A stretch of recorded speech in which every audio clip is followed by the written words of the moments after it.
पुरीच्या जगप्रसिद्ध भगवान जगन्नाथ रथयात्रेच्या प्रेरणेने नाशिकमध्ये सुरू झालेली श्री जगन्नाथ रथयात्रा आज शहराच्या धार्मिक आणि सांस्कृतिक परंपरेतील एक भव्य उत्सव बनली आहे।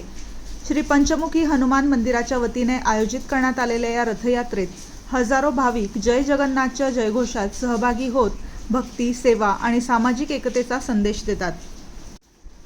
मंदिराचे संस्थापक सचिव महंत डॉक्टर श्रीनिवासाचार्य दास महाराज यांनी पुरी येथील रथयात्रेचा अनुभव घेतल्यानंतर नाशिकमध्येही दिव्य सोहळा सुरू करण्याचा संकल्प केला।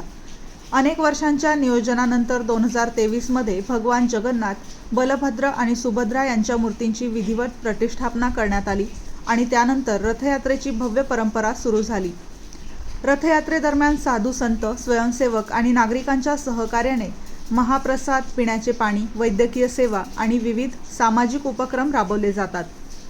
विशेष आकर्षण म्हणजे भगवान जगन्नाथ यांना 700 किलो मसाले भात आणि 500 किलो बुंदीचा महाप्रसाद अर्पण केला जातो। सुरुवातीच्या काळात विरोधाला सामोरे जावे लागले असले तरी भगवान जगन्नाथ सर्वांचे आहेत हा संदेश कायम ठेवत ही परंपरा पुढे नेण्यात आली। आज ही रथयात्रा केवळ धार्मिक उत्सव नसून समाजातील सर्व घटकांना एकत्र आणणारा श्रद्धा, संस्कृती आणि सामाजिक सलोख्याचा महोत्सव ठरल्याचे आयोजकांनी सांगितले। भगवान जगन्नाथ रथयात्रा सुरू करून नाशिकच्या धर्म आणि सांस्कृतिक वातावरण निर्माण करून एकता निर्माण करणाऱ्या महंत श्रीनिवासाचार्य यांनी रथयात्रेला धार्मिक अधिष्ठान मिळाल्याबद्दल आनंद व्यक्त केला।